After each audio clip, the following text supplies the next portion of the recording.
I'm not going to sing. I'll spare you all. So, okay. Hey, Moira. Hey, Reed. Hey, Elizabeth. So good to see you guys. And if you can see us and hear us, please type into the chat. I would love to make sure that you guys can hear us and see us okay. Say a few words, Elizabeth. Just hello. I'm still here. All right. It works. A-okay. Okay. Awesome. I'm so glad that we're getting started. For those of you who are watching, tuning in on Facebook Live or watching through YouTube Live or even watching through, and let's make sure that it's working.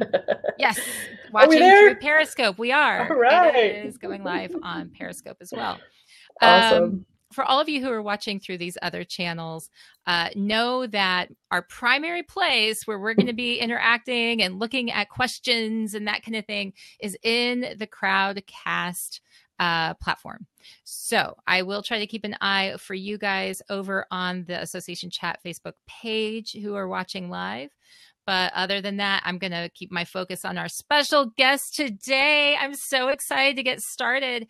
And I hope you're having a fantastic week because I want you to think, I want you to close your eyes or if you're driving and you have this on next to you, don't close your eyes. But I want you to think about this. What would it be like to have a team member who could answer hundreds of simultaneous attendee questions with 97% accuracy on the first attempt?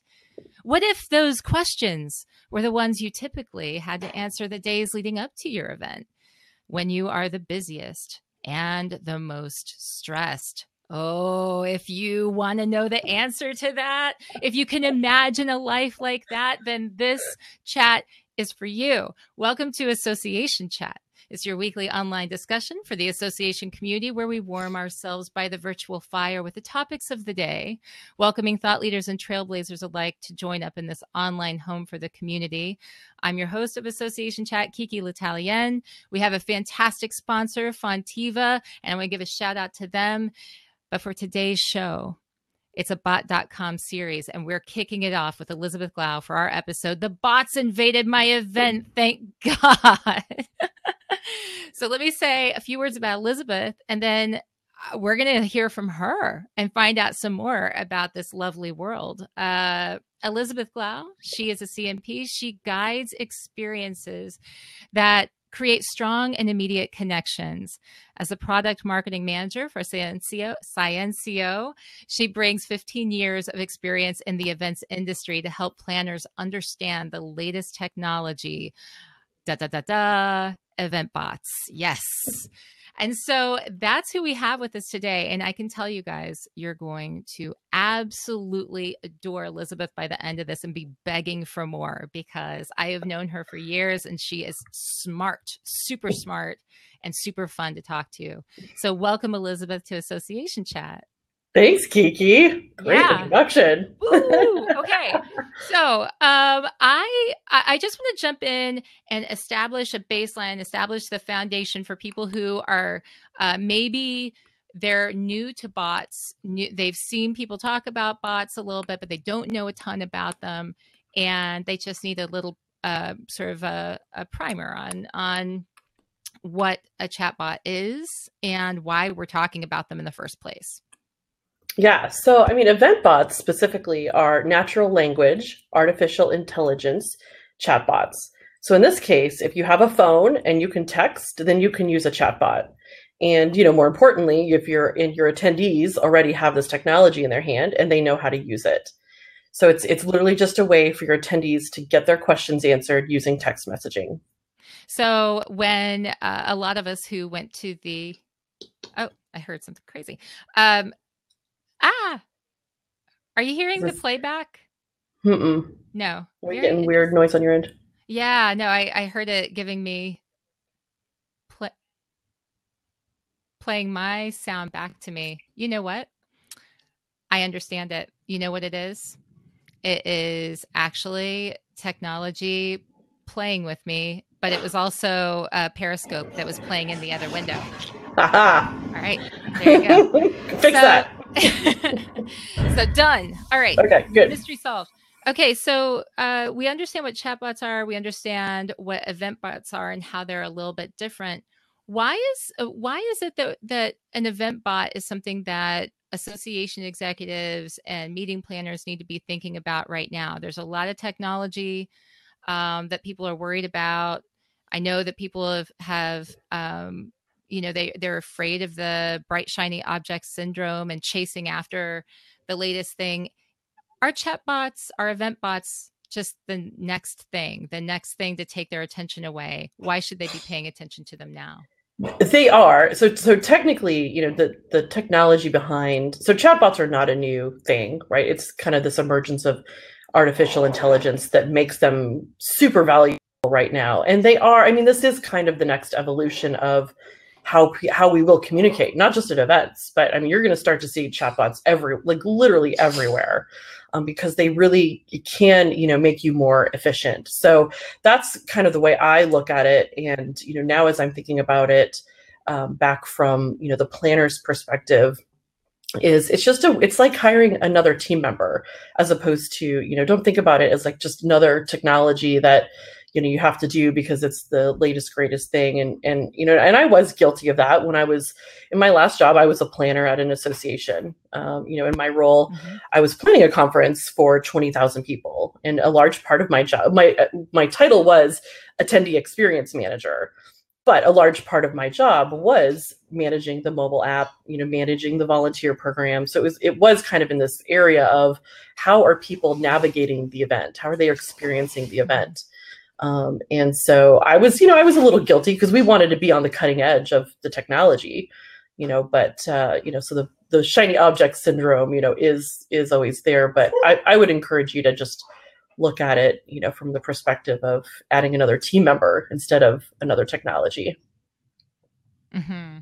I think that, if anybody happened to be at the American Society of Association Executives, Chicago, their annual meeting in Chicago recently, Elizabeth actually gave us a little bit of a preview for folks who may have been interested in going through a test event, because your test event, there's one that's set up in Chicago. And so it was like people could actually go in and kind of get a feel for how that would work if they had an event there.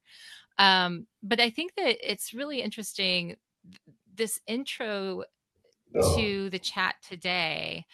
And I have to give everyone a heads up that Elizabeth gave me this fabulous intro about what would it be like to have a team member who could answer hundreds of simultaneous attendee questions with 97% accuracy on the first attempt.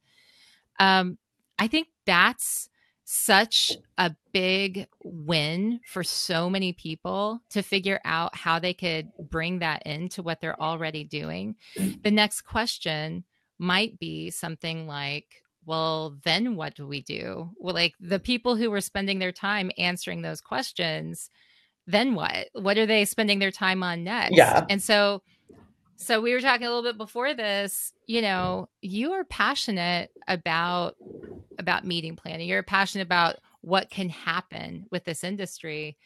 Can you talk to me a little bit about envisioning a world where somebody is actually freed up to do other things with their time besides answer the same question over and over again? I think immediately, the savings that you get in time, because your attendees are not thinking about your event until maybe the week before, but really 3 days before ish, right? Like that's when they're like, okay, if they're getting on a plane, then they're thinking about packing, or they're thinking about, the actual, transportation, like getting to the event. But if it's, local, they're just thinking about like, oh, okay, yeah, I have this thing, right? It's on my calendar. So they're not reading the emails that you sent before. Like you spend all this time on the know before you go emails. You spend all this time on your website, making sure you've got all the information on there, but they're not paying attention to any of that because they don't have the questions at that time, right? When you send that email, right, that's not when they have the question, and so it's not until those 3 days before, like the day before, the day of,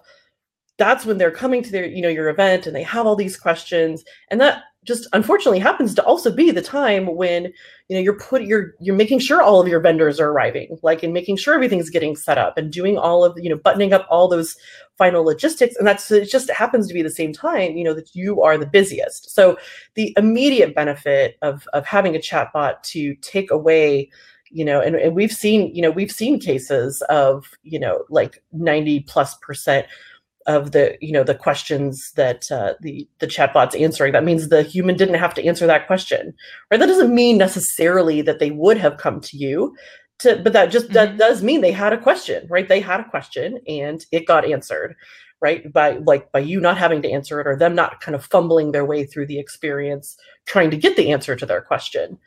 And so it's just going to save you time, and just that, that whatever, I don't know how to quantify it, but that percentage of stress that you're under, trying to make sure everything else is getting finalized and buttoned up and is happening, and then having these emails or calls, like whatever you've given them way to reach you, right? Like saving on that stress. So that's kind of your immediate savings, is just a little bit of my goal is to make it so that event planning is not one of the top 5 most stressful jobs anymore, right? Yeah. But I think down the road, as we see more developments in AI and more things that can make us more efficient, then I think we're really going to start to see, where planners can use that time to be more creative and spend more time, designing those participatory elements of their event, knowing that they're not going to be, kind of bombarded with a million questions kind of leading right up to the event. Well, so, and I see over in the comments, hi, Cecilia, and she brings up, did you hear the story about how Facebook had 2 chatbots talk to each other to see what would happen, and the chatbots create a secret language so the humans wouldn't know what they were saying? Facebook stopped the project and reprogrammed it to direct chatbots not to do that and only speak in English. Yeah. So, I did hear about that. So, I mean, I can kind of, and I can talk to that a little bit. So we've had the amount of success that we've had because we've been very intentional about how we're training our chatbot, and kind of, I kind of joke that we keep it on a short leash because we have seen these, stories of, if you just let the technology, kind of loose and like let it do its thing, we have seen these, negative examples of what will happen. But in our case, like we definitely have the controls in place to make sure that, you're not going to have any shenanigans like that. So we've given it a very specific job to do, right? It talks about events, right? We've trained it. We've done over 100 events. Our platform can answer questions asked in over 6 million different ways already. Wow. And that is like way more success than you're seeing anywhere else out in the chatbot world, because of some of these very intentional decisions that we've made. And because we're, applying it to and we say very niche conversation, but really niche for us means all types of events. But it's talking about events. It knows how to talk about events and kind of, talk to someone who's attending an event, but kind of controlling like what it's, it's not just learning on its own, like throughout the course of your event. And it's not going to go awry. It's not going to say something that you don't want it, to say, because we've made sure that, we're calibrating it in such a way that does not happen. So it sounds like there's some sort of like latent semantic indexing that's happening with the way that, because you said that people can ask the same question in all these different ways. And so there is, that would be one of the top questions I imagine that everybody listening to this would have if they're considering bringing something like this into their next event, would be like, well, what if somebody asks it in a different way? And you're saying, oh they will, and they do. And there's, they'll misspell something, or their phones will autocorrect something, right? And so because we've already done so many events, we've actually, and our human team, for the most part, are the ones, we're using the tools that are out there. Like, again, this, natural language processing, like we're using the tools available to us as far as the AI goes, but we actually have a human team that's, very intentionally training it. Like, yes, okay, so we will identify, oh, this person used this word. So we train it that's a synonym for this word, right? Like, yes, you're already trained, to answer this question, but here's another way that someone might ask that. So we train it on all those, synonyms and things like that. So for an event, if they have some kind of special, if they call something very different, that we haven't come across, that will come out in our conversations with them, as we're developing the chatbot, and say like, oh, okay, so you call, I don't know, I can't think of an example because we pretty much have, all the synonyms already trained. But let's just say, you call your sessions something crazy, a circus instead, or whatever, right? Like something silly. Like we could totally just train it to recognize that word. Right. Okay. So, and this probably feeds into that, but just to put it, out there, um, exactly the way that it was asked. Do your chat bots learn, or do you program them all the time? Is this an ongoing process? And it sounds like it is. Yeah. So basically, we're training them, unless the client wants us to do that active training while the event is going on. Really, we're just training the platform, between each event. So, if you've got more than one event, certainly that you hire us once, and the platform is going to be even better like the next time, for your next event. But yeah, because we're doing that intentional training with our team, like our team is doing that, we're not just letting the technology try to figure it out on its own. Right. Okay. So somebody brings in a chatbot and it's answering the questions for them, and they're starting to see that they have more of an opportunity to think about developing the interaction, the engagement, the participation with the people who are attending their Mhm. events. Then what? So once they're starting to focus on that, where do you see the event? Is that where the event bot sort of ends its duty? It's filled in and it's been answering these questions, or do you see like a future for the way that people might be able to use it, and Mhm. other chatbots too in the future? Yeah. So right now you could think of it, if you're familiar with Maslow's hierarchy of needs, right?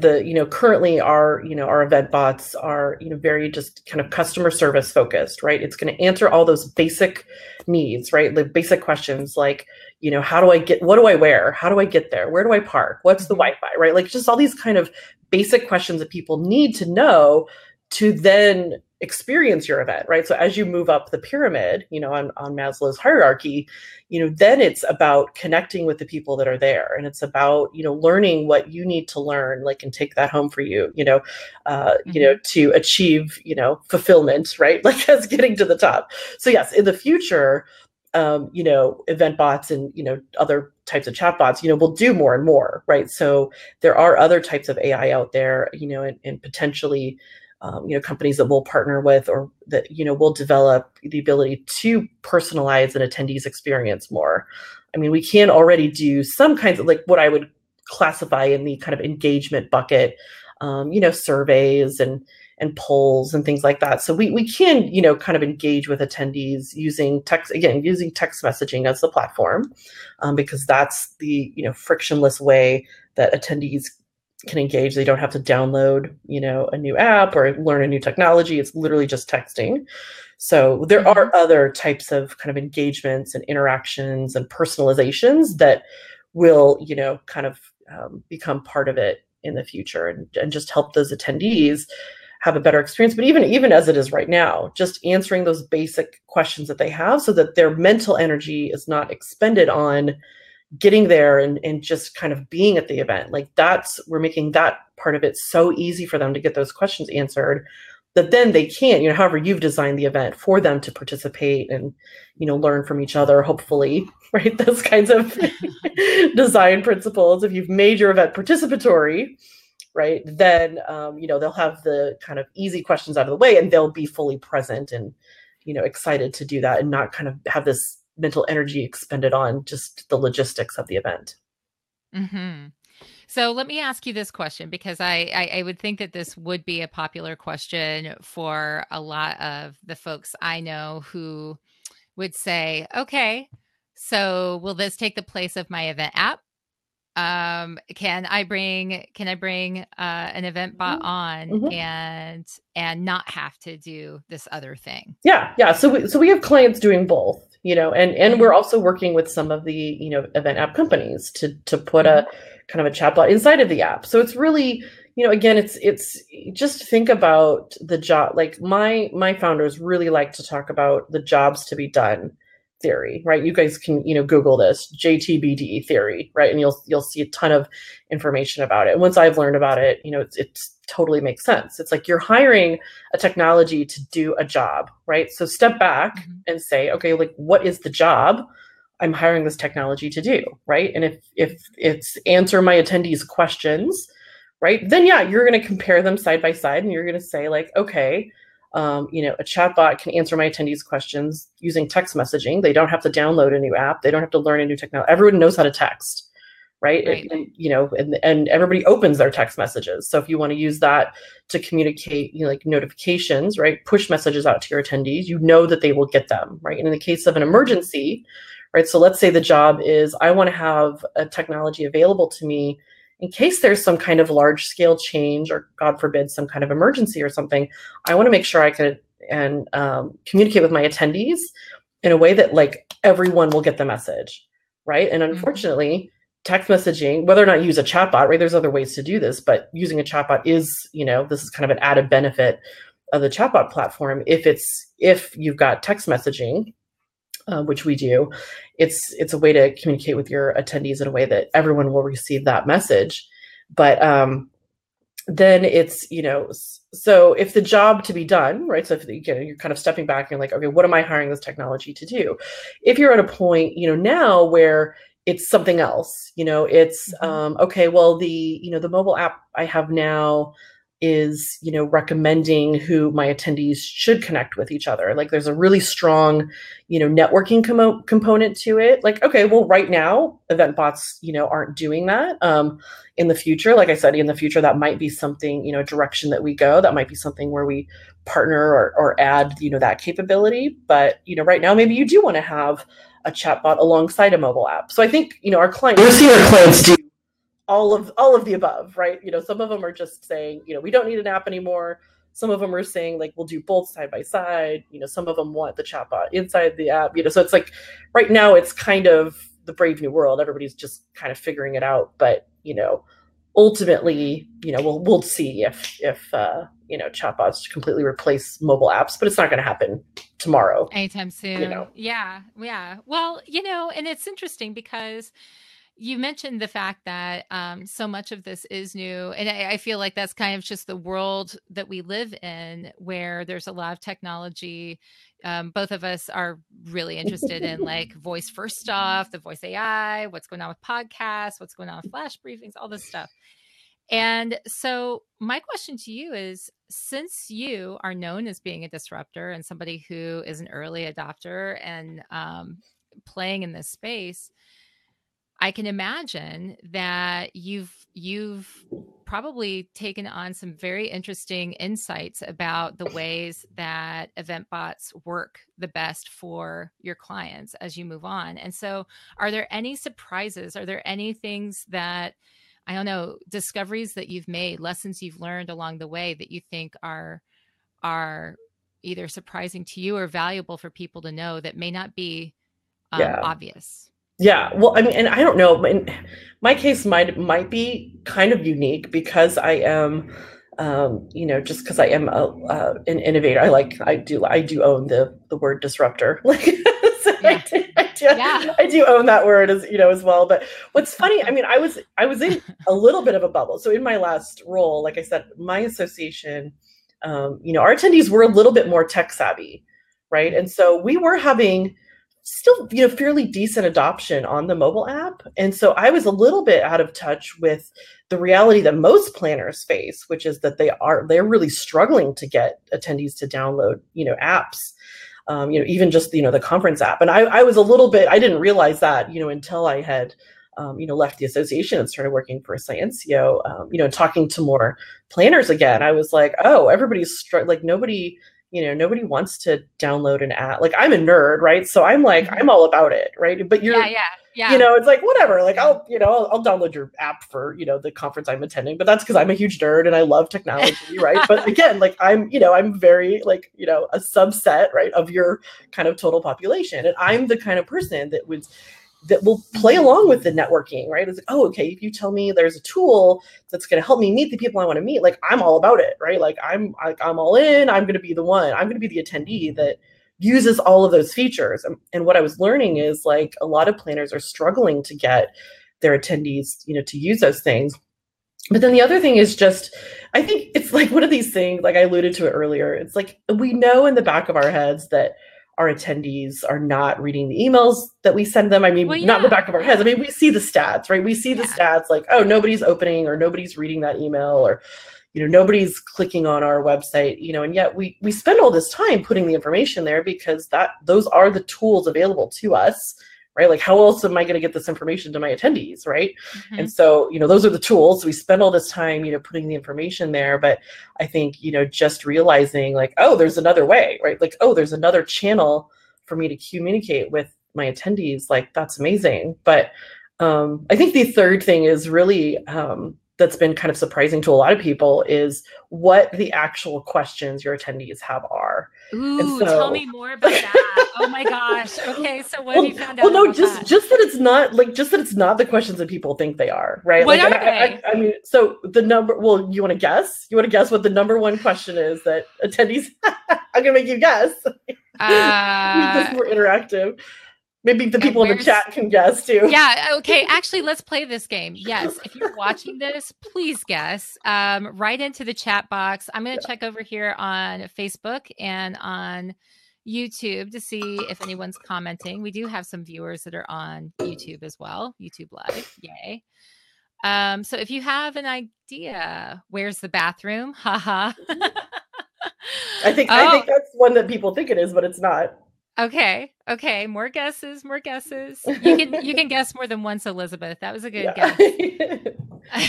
Yeah, that is the one that most people think, right? Because, when you are working in an info booth or something, like, that is the question you get. Yeah, it'd be like, for me, I know it'd be like, where and when are the coffee breaks or something? Oh, PowerPoint download. Yeah, William. Okay. Good.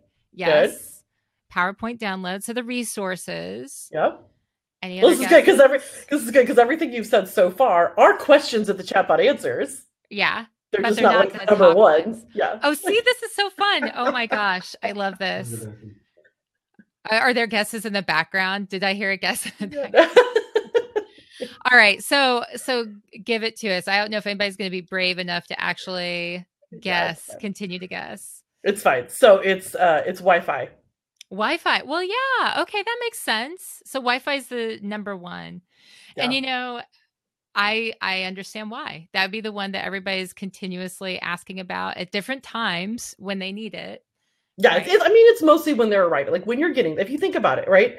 Put yourself in your attendee's shoes, right? This is how you design for the attendee experience, is like, walk through your event in their shoes. It's like, okay, you get there and you're like, the first time you pick up your phone, you realize, like, you're not on Wi-Fi, right? This is like, I'm thinking through, right? Kind of like how I experience it. Like, oh, okay. Oh, is there Wi-Fi? Right. And so and what's funny about that is, like, that's one of the only FAQs you're probably not sending out in that email, and you probably don't have on your website, because you don't, like, for security reasons, like, you're not necessarily wanting to broadcast that information. So you might have it on some signage, right? Around the event. Or like always at the front of the room, like, but it's like cycling through before somebody starts talking or something. Yeah, exactly. Yeah. It's not going to be, a static, image or information or whatever. And so I think for the chatbot specifically, I think that's, definitely why it's the number one, question. And it's funny because the first time I attended an event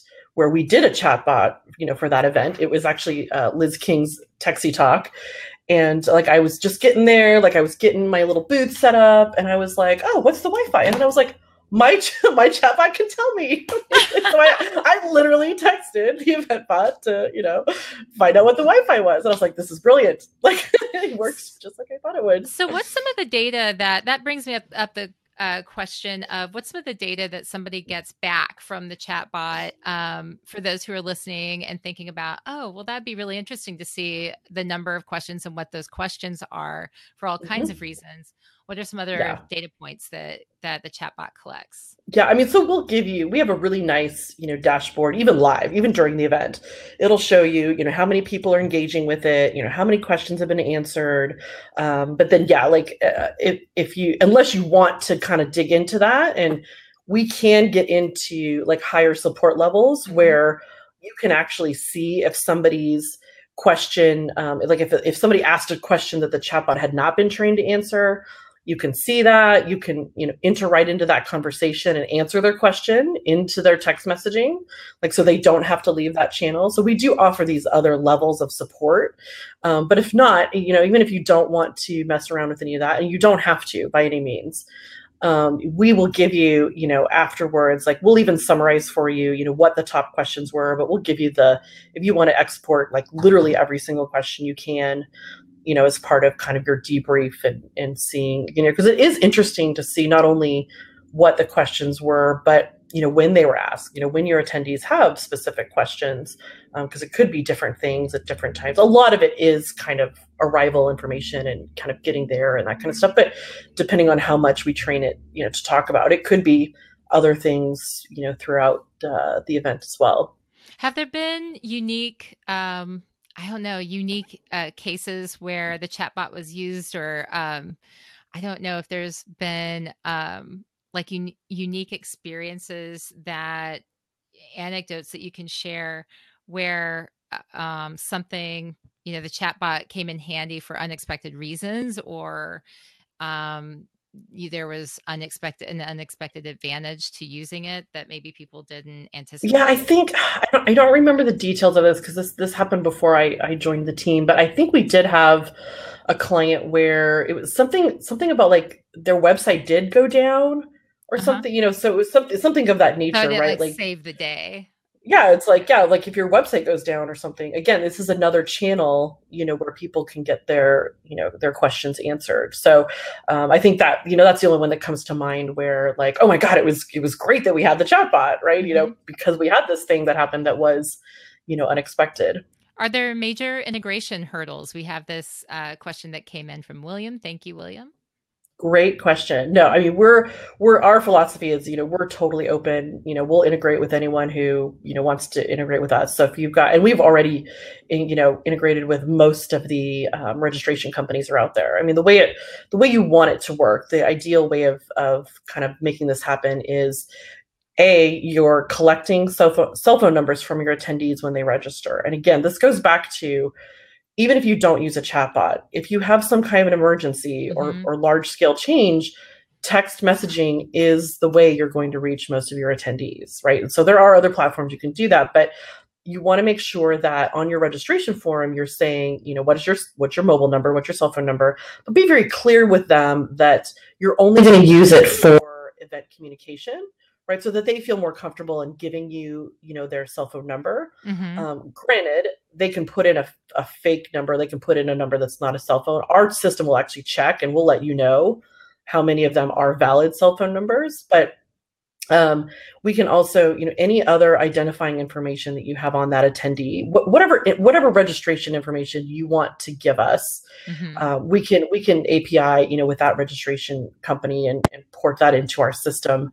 But that serves you so many purposes, and one of those being that we can then send a text message to your attendees like a week before, the day before, just saying like, hey, we're really excited about the association chat conference, coming up, and I'm the event bot, for this conference. I'm here to answer any questions. And so that's the best way to promote the event bot to your attendees. Like, so Hmm. yes, you still want to have it on signage and on your volunteers t-shirts, and like, having your temp staff at registration, telling people about the event bot, when they give them their badge. Like there's all these other things you can do, of course, that are very probably similar to what you're doing with your mobile app. But, the fact that you can just send them a text message and say like, hey, here it is, Right. use it if you have any questions. Like that's, we get, way higher adoption, obviously, when we're able to do that, because people are like, oh, that's cool. Like, and they can learn about it before they even get there, because they'll have questions like, what do I wear? Or how do I get there? Where do I park? Right. So if, if you wait until they're there to tell them about it, then they're not going to know, that I can answer those questions. But yeah, so we're totally open as far as, integration with, any other kinds of technologies, anything you want to do there. I kind of like the idea of like maybe being able to ask it what to wear, because that actually is something that I see for like receptions and stuff, like what kind, like what's the dress code for going to this meeting? Is it business casual? Is it, you know what I mean? Yeah. And yes, Anne's like, yes, it's totally true. I mean, I was one of those people that was asking at the ASAE annual meeting just a few weeks ago, and trying to figure out like, what the expectation was. And I think that if you could partner that with, what is it? Is it Amazon's Alexa show, or one of them where you can actually, I have the show, but it's another one. It's not Spotlight. It's not show. It's another one that actually will get somebody to review your clothing choices. Ladies, like you guys, that's awesome. Real. And then we'll tell you its opinion. We'll share its opinion on which thing to wear. I know. Maybe you can integrate that into like, that totally a new feature. Totally. What do you think, Sciensio bot? Okay. Speaking of which, though, are there things on the horizon? Are there, and maybe you can't share with me exactly, but is there a vision for the future of what you guys could be doing with it? I'll put it that way. Yeah. I mean, I kind of alluded a little bit to, the fact that, we could get into, personalization and more attendee engagement. Like, I don't think we've even decided, honestly, kind of for sure. Like, actually, what we're actively working on is launching the ability for you to come to our website and build your own chatbot. I mean, it'll literally take you 2 minutes. So we've got a couple of templates already. We're just kind of putting the finishing touches on the actual platform, like on the portal, if you will. But we've got the templates already for like a 1-day conference and like a meeting, something like kind of smaller than like a 1-day conference. I think we've got the template for like a gala, something like a gala dinner and like that kind of event. But we're going to be adding more and more templates where you can just come to our website, tell us about your event, and we'll say like, oh, okay, like we've got this template for you. All you have to do is answer a few more questions, and all you're doing is literally putting in like, what is the answer to my Wi-Fi network and password, and what do we bring up already? The materials, right? Like, will the materials be emailed to the attendees, or will they be available on the website? Like all these questions, like kind of a base of 25 or 30 topics. You plug in all the answers, and it's done, right? Yeah. Like chatbot is yours. So we're going to be launching that, fairly soon. That kind of portal will be wrapped up and launching soon. And then we'll just add more and more templates to that, so that it's just making it easier for folks to kind of, just use the power of that platform that we have, right? That answers over 6 million questions, but, make it very specific and narrow to, again, the job to be done, right? So for your event, if you're this kind of event, you go in and like, we know these are the questions your attendees are going to be asking. That's so awesome, though, to be able to. You don't have to train it. That. Right. Because after doing over 100 events, I'm sure there are some themes that arise, Yeah, and we've even seen it's like the same across all event types. We've done a lot of conferences. We've done, a festival for 80,000 people.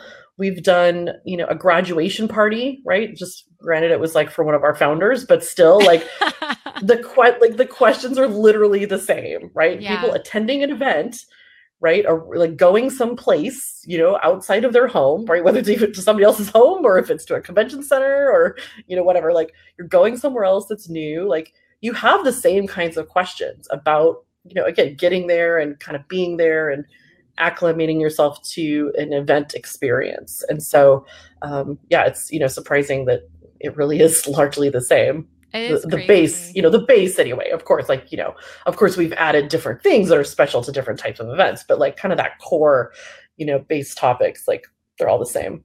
So expense wise, what should people be thinking about? Like, is this something that is relatively inexpensive? Like, I don't even where do people Mhm.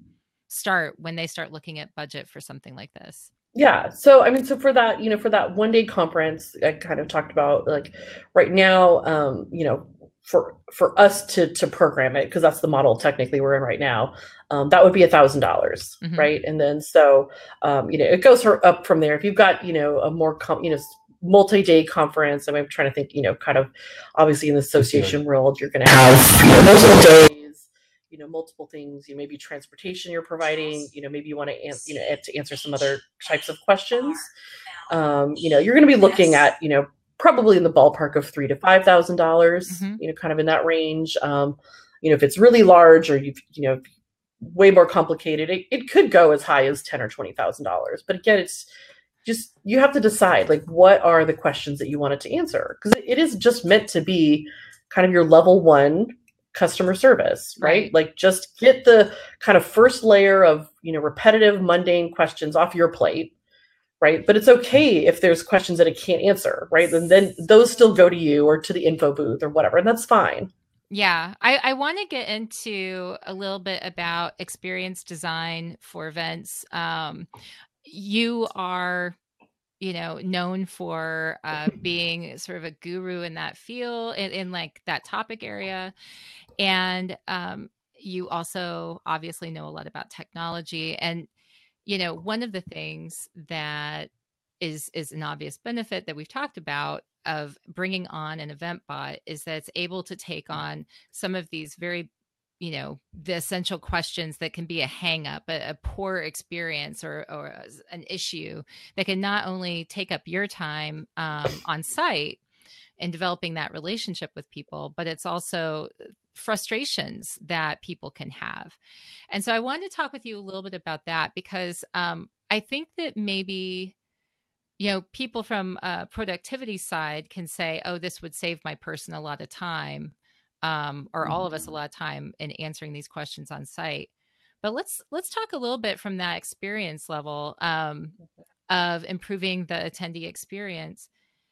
How frustrating are these things that come up? I mean, I can tell you from my perspective that when I have been looking for that Wi-Fi password and I saw it every 5 slides going through, Right. and then inevitably it's when it's about to go to the slide I need that the speaker Yeah. starts and I lose my Yeah. ability to get the Wi-Fi password. Of course. Maybe that's just me. I don't know. No, But totally. I'm like, oh yeah, but that's totally happened to me but before. It's like the that hashtag, and right? it's You're like, like oh, I just missed it. yeah, and it's like those little things sort of add up over like in your mind one more time that there's like a frustration or an issue. No, I mean, so I've heard people say, yeah, I was driving to this event and they couldn't even figure out like where they were supposed to park or something. And Yeah. it's funny Yeah. enough, like this, and it's so funny because like this kind of happened to me. I didn't give up. I kept circling the block, right, trying to find like the entrance to the parking garage or whatever it was. But somebody else had told me like they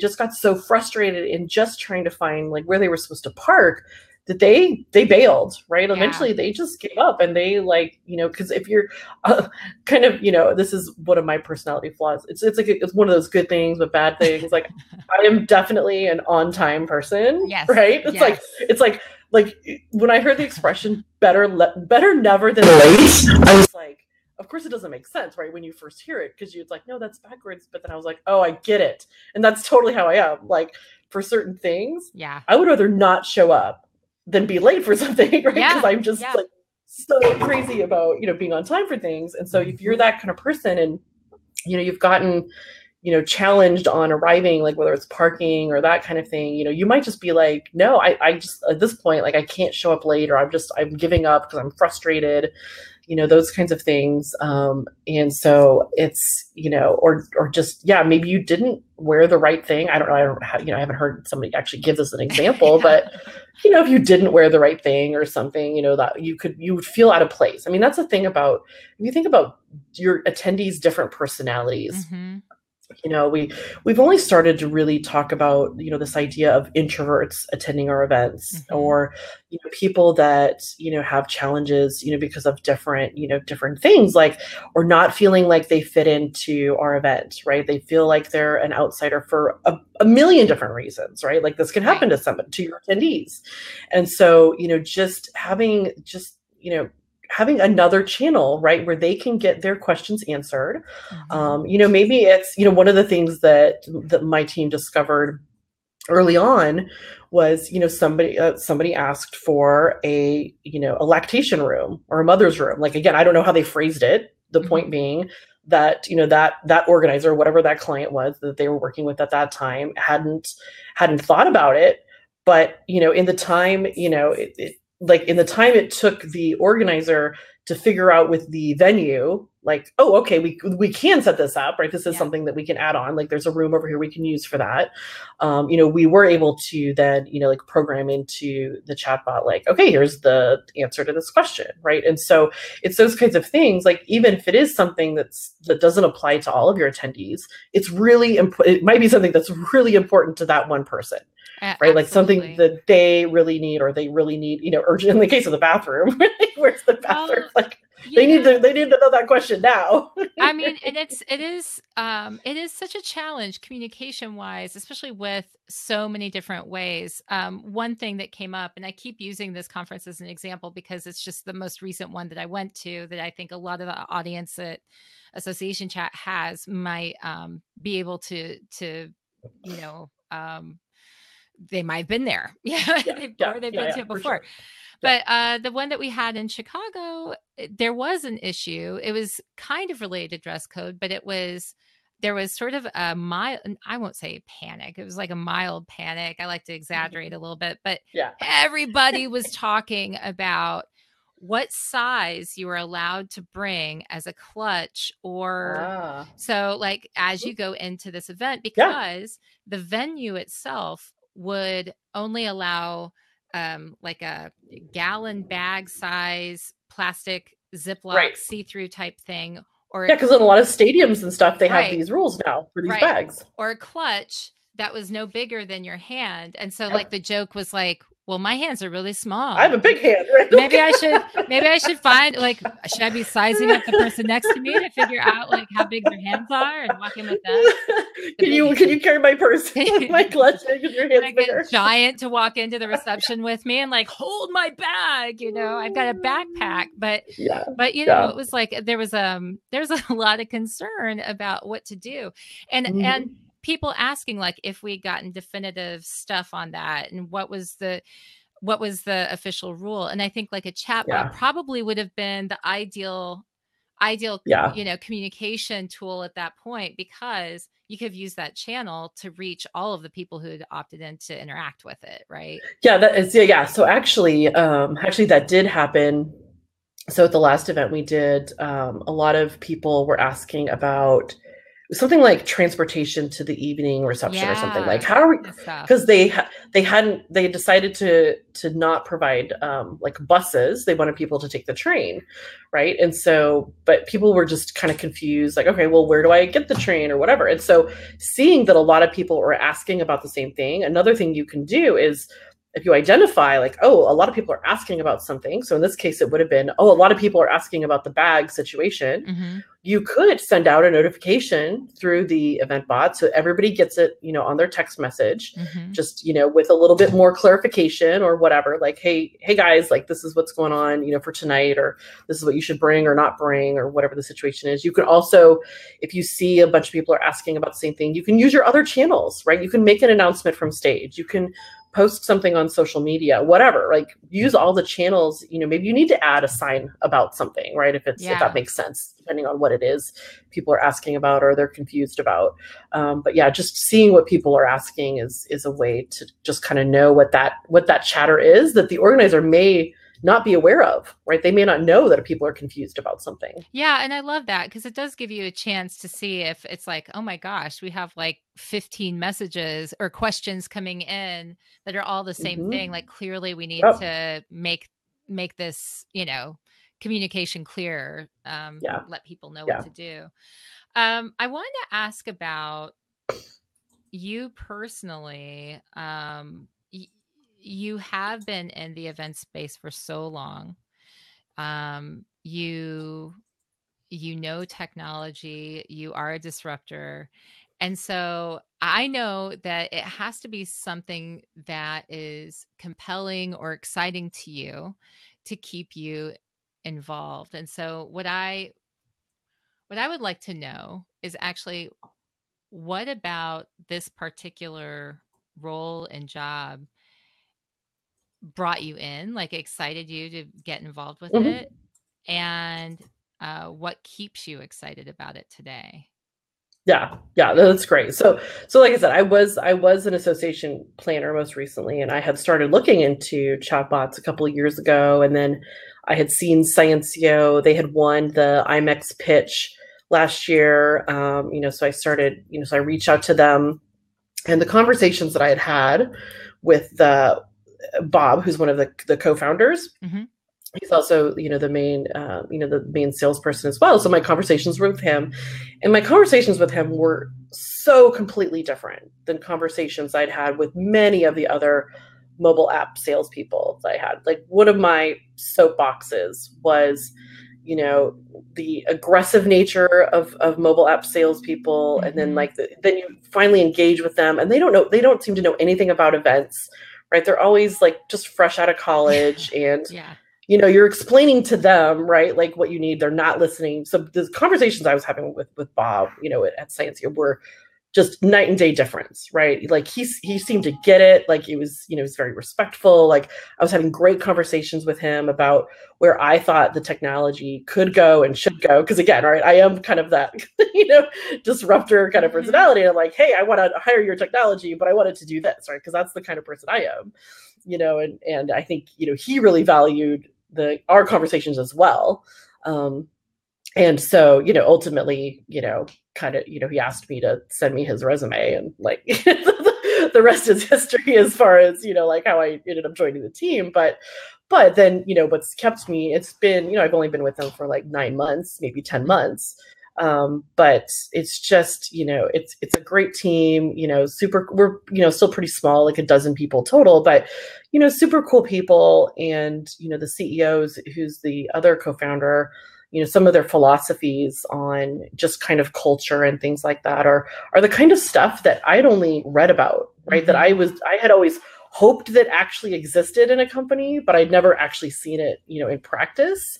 And so I was like, oh my God, like, this is great, right? This is just like, almost, I would say almost too good to be true, but so far it's been true, right? Like, so far so good, it's all been true. But yeah, I mean, I do like being kind of part of whatever the latest, greatest, thing is, right? The new technology. That's just kind of part of my DNA, Mm-hmm. that I want to be bringing, just making meetings more, again, like we talked about before, just making meetings more participatory, Mm-hmm. and, and I guess, in my small way, right? Like, having such a soapbox about, a lot of the mobile app companies out there just, not getting it. I wanted to be a part of a technology company that really did get it. And, the fact that they wanted to bring me on board to make sure that they were getting it, and, kind of be that voice of the customer, if you will. And my role actually is, I've been doing mostly marketing Mm-hmm. up to this point, but my role is, I think, going to shift a little bit into something that looks more like customer success, so kind of, I Yeah. think, Yeah. bringing even more of that, right? Like, putting my money where my mouth is, really, like, being the one that then is working with the customers, like directly with the clients, and saying like, hey, I know what you're going through, because I used to be in the same position.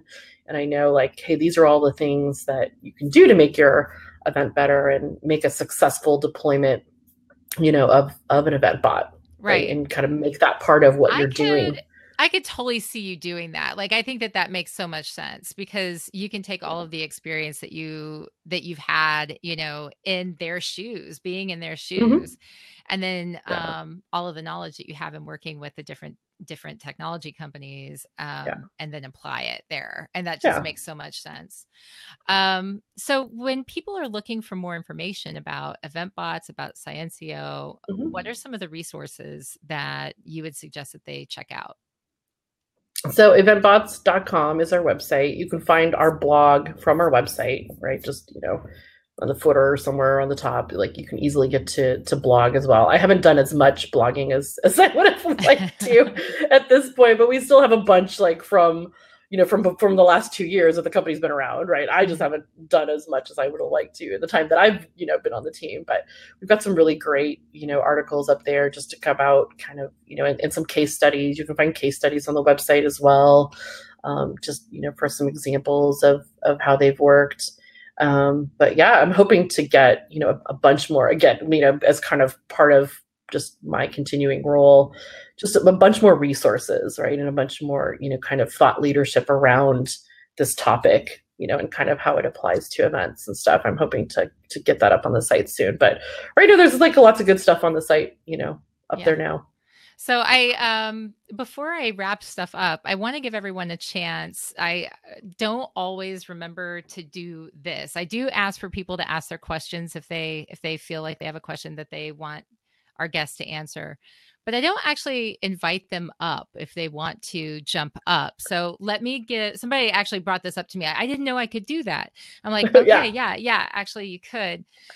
There is conversation happening over here. And so I'm going to introduce a new opportunity at the end of the interview Yeah. where if you guys want to jump on and actually ask your questions or start a discussion, this would be the time to do it. And just let me know, type into the chat box and let me know if you want me to invite you up, and I would be happy to do so.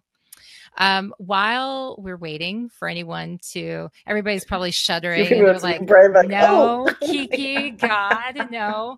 Let me just give sort of a rundown of what's been going on in the chat over to the side while we've been talking.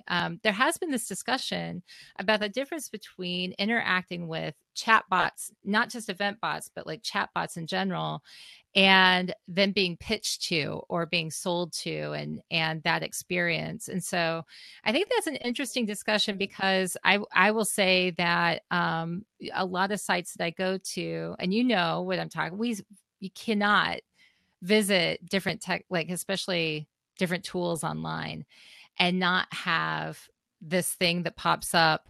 And usually, it's something like, hi, I'm Mike, can I help you? Yeah. And that can go really well or really wildly poorly, depending on the way that that has been set up. And so Yeah. um And for the most part, those like I said, our event, we very specifically put ours in a category of customer service, yeah, right? yeah, Now, if the client wants us to get into this realm of sales or marketing, like if you want us to help market your event using that chatbot on your website, great, right? Like we'll build out the conversation to do that. But right now we're solidly in kind of a customer service, angle. So it's very different from those ones that you see on websites all the time. And a yeah, lot of times those are still staffed by humans. A lot of times those are not actually chatbots yet, yeah, right? It's kind of it may feel maybe a little automated at the beginning because they need to find a human,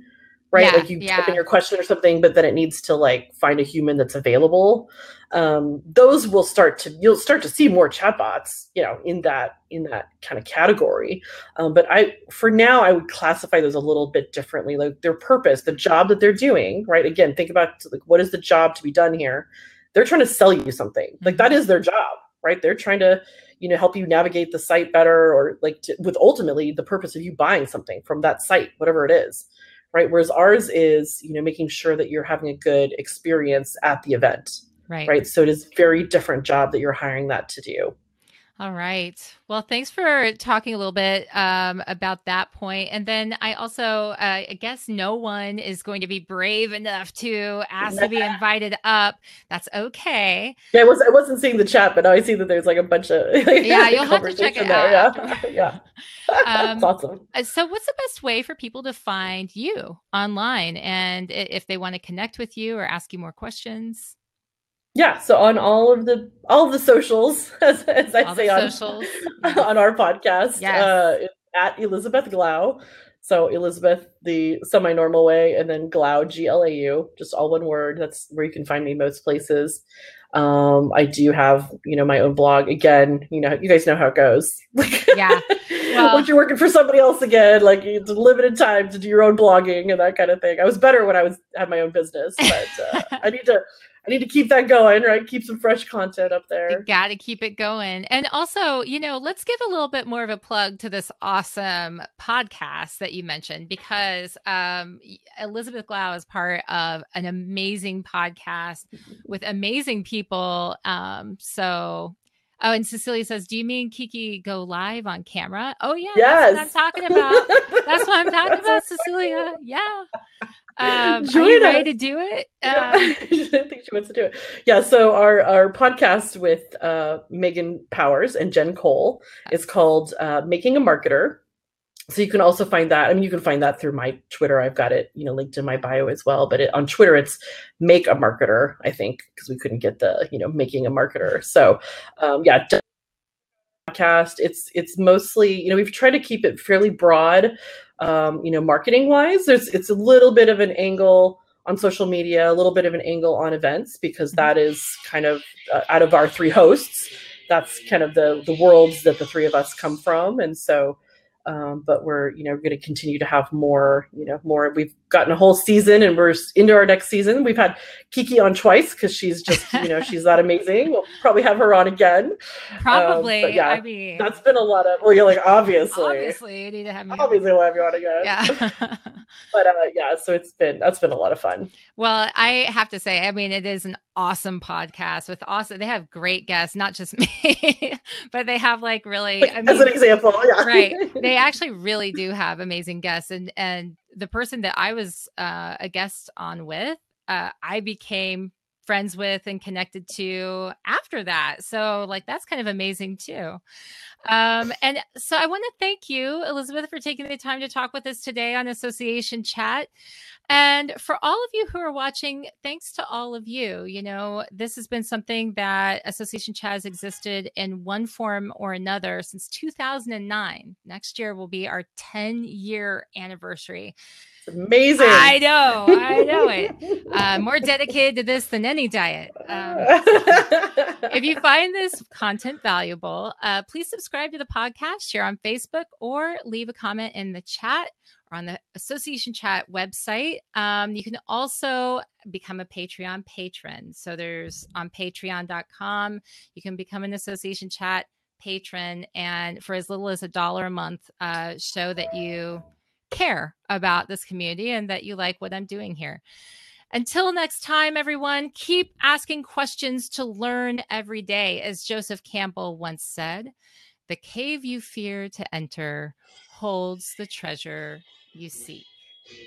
All right. Awesome. Yes. Have a great week, everybody. And for those of you watching elsewhere on Facebook Live and YouTube Live, I'll be checking out your comments soon too. Elizabeth, thank you. Bye, guys. Thanks, Kiki. Bye. Thanks, everybody. All right.